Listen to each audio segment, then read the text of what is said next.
this throat, if you listen to me talk normally, this neck, it was made to headbang and growl. It's what I was, it's what the fates put me here to do, It's just to, be a death metal singer and bang my head and growl. Hey, what's up, Vox and Hops heads? I'm Matt, the vocalist of Cryptopsy and the host of the Vox and Hops Metal Podcast, brought to you by Sound Talent Media, where I sit down with fellow metal musicians to talk about their lives, music, and craft beer. I hope you had a glorious weekend. I most certainly did. This Vox and Hops Metal Podcast episode is presented by Heavy Montreal.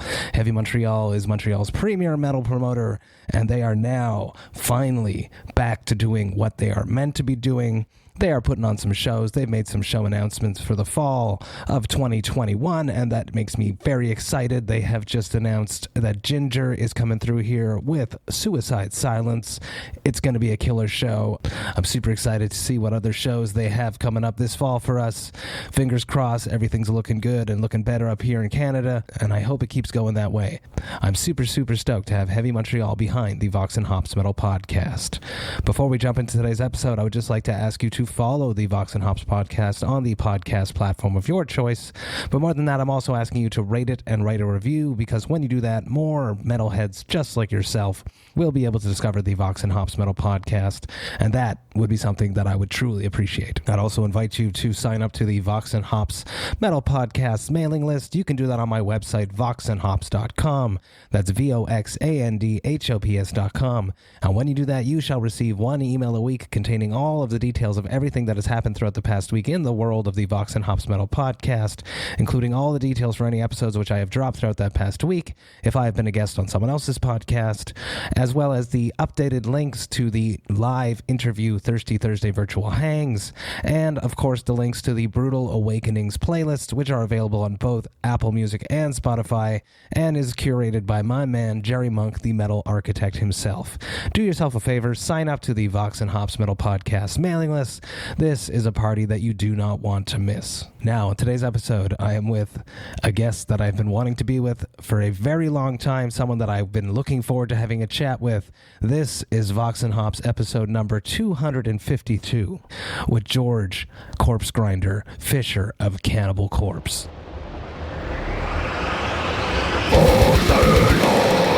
I warn you, what you are about to hear is very disturbing indeed.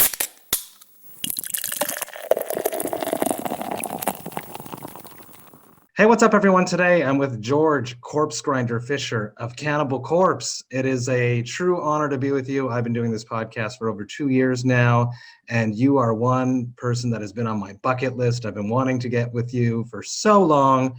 I'm a huge fan, obviously, huge influence on my extreme vocals since I picked up Kill many years ago. Let's start with an easy yet complex question. How did you cope with the glorious year that is now behind us of 2020, George? Well, I don't know. Just drank. Drank for a good bit of it, No, we of course, recording the album, I did some guest appearances earlier on. Just, being able to spend time with the family was good, Warcraft, the new expansion for World of Warcraft came out. That's, in the, end of last year. And we didn't have anything planned. We got lucky, we had planned to record the new album. So we got lucky that we weren't having any tours, planned. And so we were going to be off anyway. It was nothing, new for us. And it sucks because I know a lot of people who had tours canceled and had, couldn't stay home and, or had to stay home and couldn't go out. So we just, I guess we dodged the bullet, if you will, as far as the music business. Now there's this year, and obviously with the new record coming out, we would like to tour, but we'll wait and see. Hopefully everything's, going down and everybody can get back to doing what we like to do. But yeah, like I said, just family time, playing some Warcraft, watch football. We were home for the football, American football season. Just cleaned up my garage. I just did some things I probably was neglecting, by being, from because I was on tour. So, it sucks. Obviously, a lot of people had deaths in the family, things like that, a lot of bad stuff happening, I guess you're supposed to apologize for everything now. So we didn't have it so bad because we just kind of kept, to ourselves in the house and only went out when we needed to. And my wife works and she had to stop that for a while. They came back and everything seemed all right. So, I'm looking forward to this year, next year, hopefully getting back out touring again. It's a big part of our lives that we can't do right now. Yeah. But it was that special thing of having a whole summer to ourselves for once with our family. I know from having toured with you when we toured with Obituary together, I know that you love being with your family, and you guys are one of the hardest working extreme metal bands out there. You guys are on the road all the time. So it is a strange thing to spend a summer at home. It's interesting. Well, I mean, we do usually, for like a tour cycle, we do the record, we start touring sometimes before the album's even out. And then we're out for a year and a half or 2 years. And then we'll usually have about a year home. So like I said, this wasn't really crazy for us as far as, not being out. We really didn't have anything planned. I did a interview earlier and I was just, I know that Lyra's Murder came here after we did the tour with us. They did a tour with us. Then, they did some other stuff, but they came here for a tour and flew from Australia and had to go home. And our sound guy, Johnny Knobs, does sound with them. Knobs was with him, and so he was looking forward to the work, and it was gone. And a lot of all the guys in our crew, Babyface and Kenny and Chris, they all had work lined up, and it was gone. We, like I said, as a band, we got lucky because we weren't planning to be out. So I know Killswitch Engage, I think they were out. Did a tour and then they had to go home, and it just sucks. It's been really bad for the music industry, and obviously it's been worse for other people who lost, family members and whatnot to this thing. And, we never had to deal with anything like this before. It's kind of, there's not really, I'm not a doctor that can tell anybody when it's going to end, obviously, or anything like that. I just wish that one would tell me when I can go back on a tour. I mean, just don't print any tour date shirts just yet, George. Yeah, well, if you do, then you got some limited edition things to sell. Limited edition COVID tour, no tour T-shirts. Yeah, we look. Hey, I mean, trust me, I thank our lucky stars that we just happen to be lucky enough to not have anything planned for them. Because I mean, seriously, this people don't understand. I think I don't live in a mansion. I don't have a 5-story house with 60 rooms and movie theater and a pool and a amusement park built into it. I don't. I live in a modest house, and I mean, it's fine for me. If I hit the lottery, I'd probably still stay where I'm at. Because it's fine for me and my wife and the kids. And they're getting older now, so move out. No, but they're not that old yet. But but we're not living in mansions. We're not, I know a lot of guys in the other bands aren't rich. We need, it doesn't matter if you are rich. If you're rich and you have tons of money saved up and then you can't work, it just all that big pile of money just goes down. Bills don't stop no matter what. That is true. So I know a lot of people that got really, hurt by this. We luckily, knock on wood, have weathered the storm so far, and hopefully the storm is ending. Absolutely. Vox&Hops is all about hanging out with my metal friends, talking about their lives, music, and craft beer. Now, what are you drinking on your side there today, George? Purified drinking water. Perfect. Or vodka. On my side, I'm going to be drinking a HopTea. This is also water, sparkling water that has been brewed with green tea and mosaic hops. It is an excellent alternative to when you want something that's hoppy, but you don't want to hit yourself with some alcohol. Absolutely delicious HopTea. You mentioned before we started recording that you've taken a break from drinking. So can we elaborate on that a little bit? I just woke up one day feeling like shit, hangover, and I'd hit it pretty hard, and I just was like, yeah, I'm just gonna. I mean, I just was like, I'm not drinking. Of course, I always say this. I've said this on tour 1,000 times. I'm not drinking anymore. That's it. It's gonna kill me. I'm done. week later, after I feel better, great show happens. Boom, open a beer, got a shot of whiskey.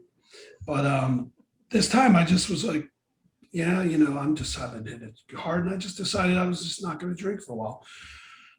I never set a timetable. I don't have one now. I was going to, the Super Bowl was a couple of days ago, and I was going to drink some beers, and I just never got around to it, And I drink pretty much I drink Miller Lite.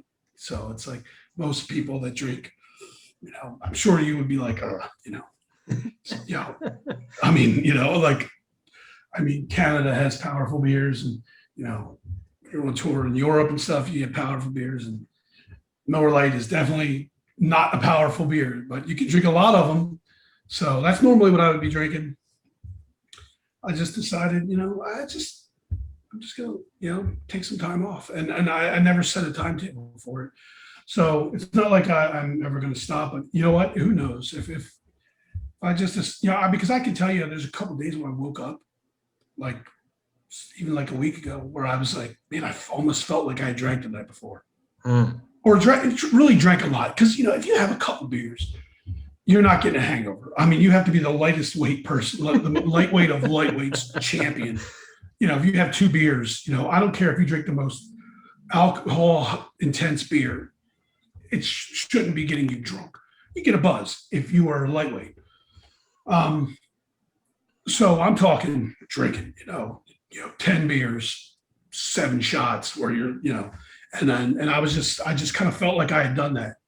And then I was like, man, I don't want to feel like this. So, I was planning to maybe hang out with some people, or not hang out with some people, I hang out with this bottle, whatever. Yeah, it's on that side behind me, by myself. And, because I do have one friend that, that I've seen like recently. And it was like, well, maybe we'll, hang out, and have some beers. And then I just was like, I'm not gonna leave the house, and it's just kind of crazy with everything that's going on.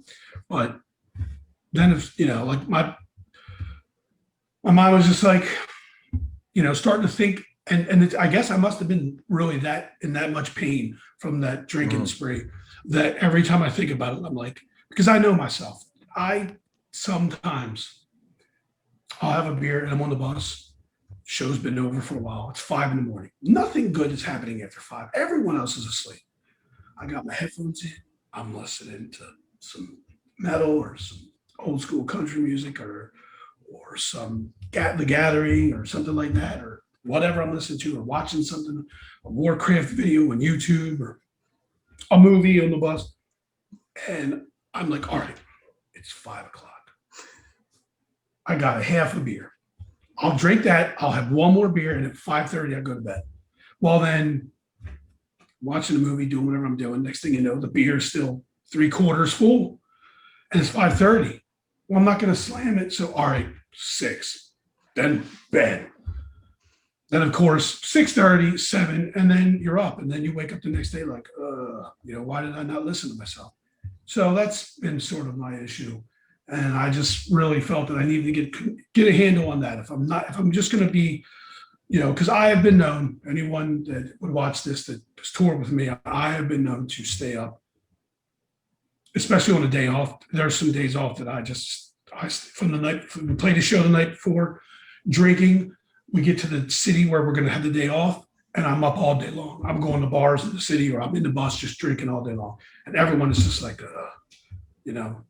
and I can't be doing that no more. And again, I'm saying that, and I might look like a hypocrite if I ever did again, but I just really wanted to prove to myself, look, I don't have a problem, because I don't sit around going, because I have beer here, I have whiskey here. I'm not sitting around looking at it like, oh man, I really want it. I'm shaking it. No, nothing at all. No withdrawals or nothing. So I needed to prove to myself that I didn't have a problem to where, okay, I need to get help and never drink again.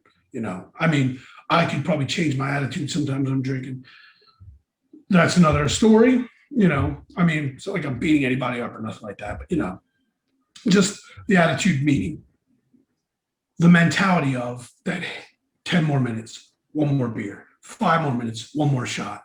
No, Johnny Knobs and me will sit in the bus after he's loaded the gear in, and we're driving down the road. and he has this little Beats pill, speaker, and we have a country playlist, and we get shots and beers, and Johnny and our drum tech Chris will sit there and we'll do shots and cuss at each other and listen to country music and sing like we can, which we can't. But and Johnny will be like 4:00, I gotta go to bed. He's got a lot of responsibilities he's doing. He's he gets in early, yeah. Yes, and he's been really responsible with that. And I've been thinking to myself, that's what I need to do.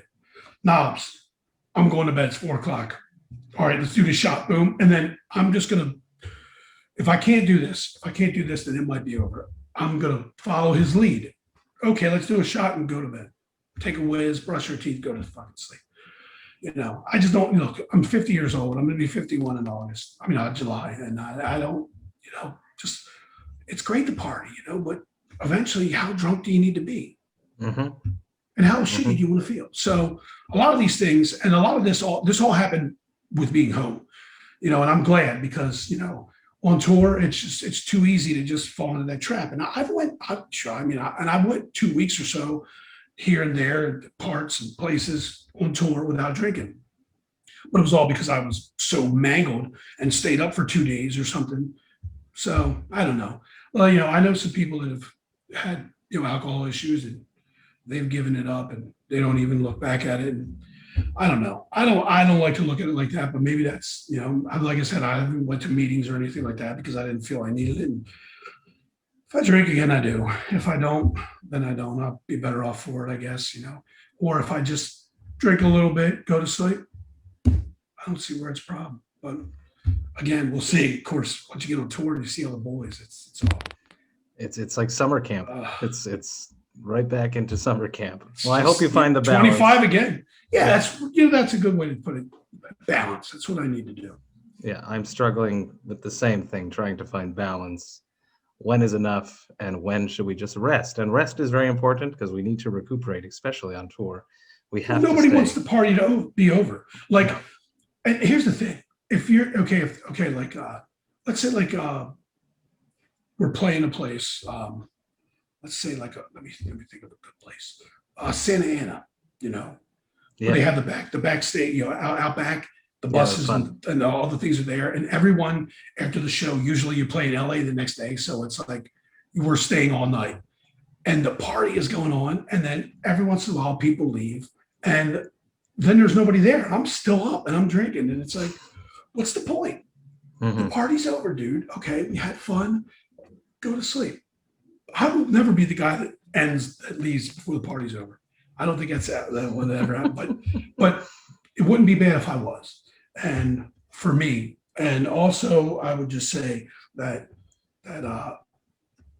that's part of the thing with me. I don't want it to end, but everyone's in bed, or we got to leave, bus calls now. Let's, get the hell out of here. And then there's always tomorrow, there's always tomorrow to have some beers with your friends, the party, it's just the camaraderie and just hanging out with everybody and just having a good time.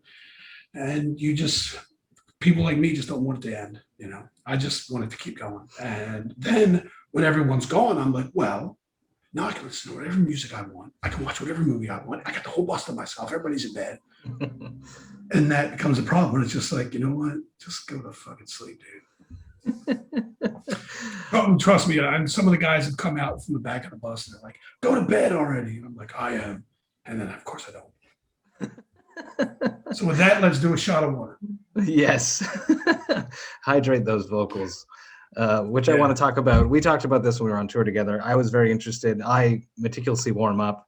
You do not. You told me, and I watched you do it many times on stage, is you don't even think about your voice until you climb onto stage. The guys are all ready to go, and you belt out 2-3 screams with your back to the crowd, and that's when you know if your voice is going to work or not that night. Pretty much. How did this come about? Is this something that you always did, or is this something that you've learned over time? I never really did warm-ups. I remember when I first got in Cannibal, maybe even before that monstrosity, I might have did like stretches like on my legs or something. And it's like, I don't move. What's the point of that? It makes no sense. But I don't know. I don't know when I started doing it, but I just basically, I will say years ago, we played in Portland and for whatever reason, my voice was gone. I would never warm up. I only drank water on stage. It's all I ever did. And we get on stage and I'm singing and it's, it didn't have, it was not there. It was gone. It was gone.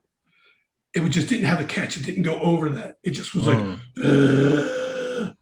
I couldn't get it to go down.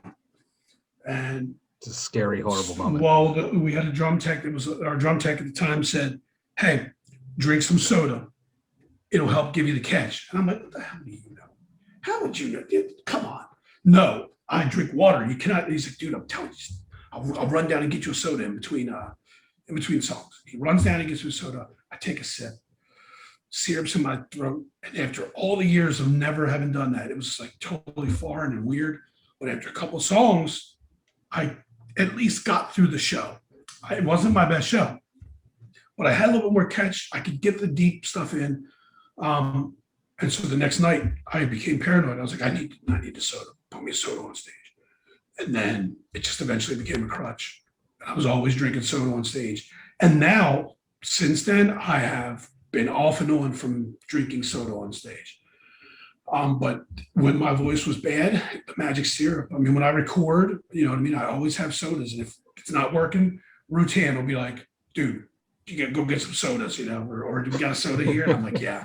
And it helps. I mean, it does. I don't know what it is, the syrup or something. I don't know. It just gives me the catch that I need for it. And I don't want to use that. Like, okay, if that's not the only thing that's making my voice better, but it's just helping it get through that show. So going back to your question, really, like after that happened, after just drinking soda for a while, at one point I was drinking 3 sodas on stage. Yeah. It was a crutch. It was like, I was just using it just because I was like paranoid that I couldn't sing without it. And that's ridiculous. I don't need a goddamn soda. You know what I mean? I need water to hydrate my throat because, come on, every person on the planet does. I don't need soda. And I've done some tours since then without ever drinking one, you know, like on stage, that is. But, you know, I never drank it for energy or anything like that. You know, it's caffeine, you know, it's just going to, you know, and Coca-Cola, by the way, just for the record, Pepsi doesn't do the same. It doesn't have the same. No other drink has the same stuff in it. I'm serious, Coca-Cola. So, but I don't want to have that as a crutch. And then I just started when my back was to the crowd and they're all holding the note out and everyone's kind of checking their stuff. I would just go like, sometimes I don't even know if I was doing the high stuff. It was just a low. And I would hear it, not in the mic, obviously. I could feel it. Mm-hmm, you know this. Mm-hmm. You can feel if your voice is on or if it's not. I can tell when I'm singing in the feeling in my throat. But I would just do a growl. I'd be like, all right, I'm ready. Or I'd be like, shit. And then I would have the soda there and I'd take a drink of soda. And sometimes it worked and sometimes it wouldn't be so good. But that was like basically my warm up. And then it just became a habit more than a warm up. I just don't, I'm not saying it doesn't work. It could work for people. Maybe I should do it. But I mean, I've heard people doing warm ups, you know, and then I've heard people just not, you know, but I just never did. I don't know why. I mean, people ask me if I had vocal coaches for things or did this. I never did. I mean, the only people that taught me to sing were Glenn Benton and Chuck Schuldiner and John Tardy and Jeff Becerra and Robert Benatti and, you know, from Sacrifice and Jeff Becerra, of course, from Possessed and, you know, even King Diamond and Bruce Dickinson and Ozzy Osbourne and Dio, you know, Udo Dirkschneider, I could just keep going, you know, Tom G. Warrior, all these guys, you know, that, and especially obviously with the death metal guys, you know, Millie from Creator, you know, a lot of these guys, that's who taught me to sing. I just started wanting to sing heavy metal. And then of course I heard all the heavy shit, you know, I heard Possessed, Slayer, and I was like, oh. And then of course that evolved into the even crazier singing. Millie, I think it was Millie is a very good bridge, I think, from thrash metal to death metal. Like his voice was that gruff, but it still was kind of thrashy because you could understand it slightly in some spots. Pleasure to Kill, maybe not as much, but that's what I'm saying. That's like the bridge record, I think. It's a very good bridge record for if you're getting in from thrash metal into death metal. And those were my teachers. That's who I learned with, and I know there's the Zen of Screaming Lady. I think, I don't know her name. Melissa Cross, yeah. And I know Jesse Leach.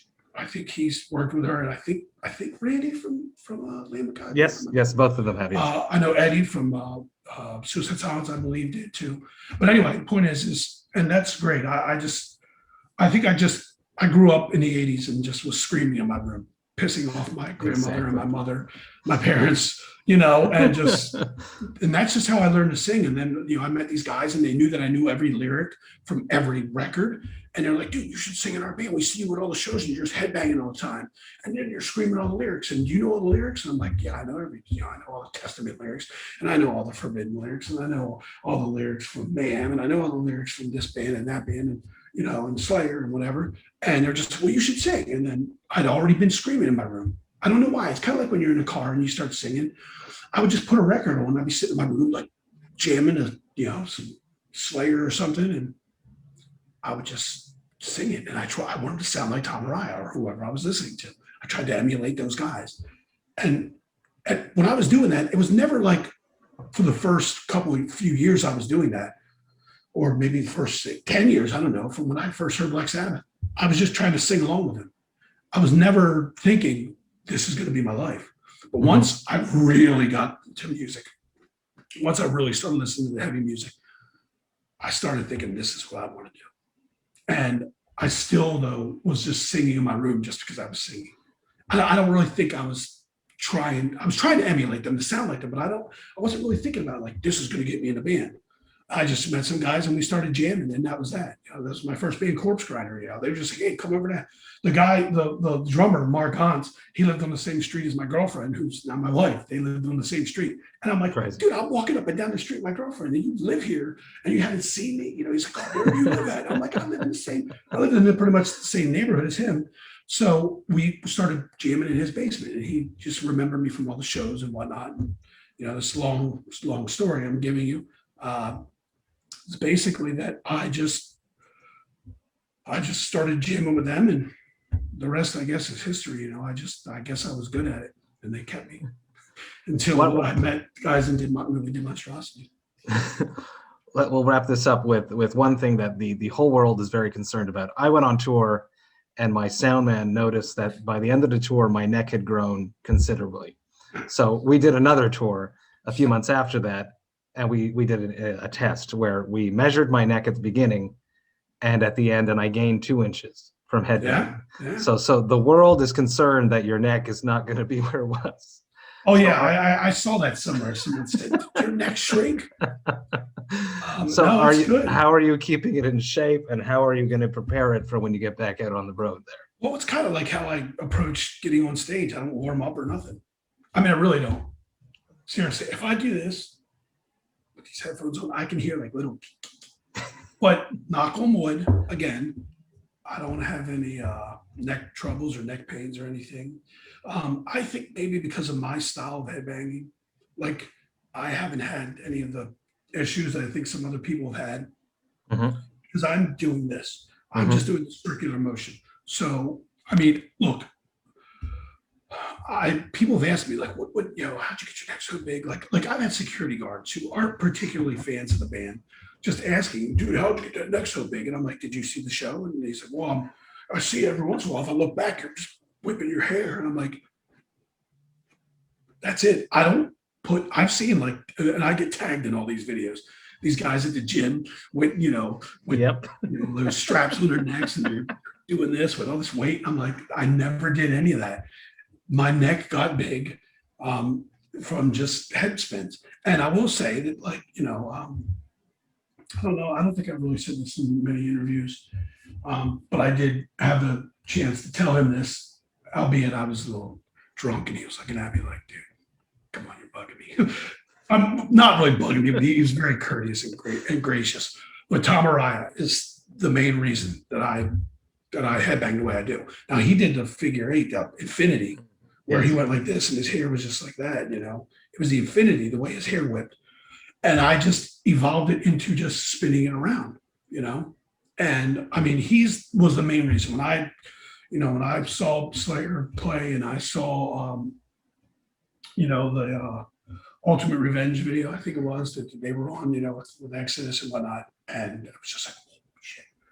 Like he was headbanging, like, fucking A, man, and I just saw that and was doing it like that. And then I just morphed it into just going just in a straight circle, I'm trying to think, I haven't done it so long. It's like, it's that side. Yeah. That's my way is counterclockwise. I'm going counterclockwise. Oh, that's funny because I couldn't do it. I couldn't do it. I go clockwise. That's funny.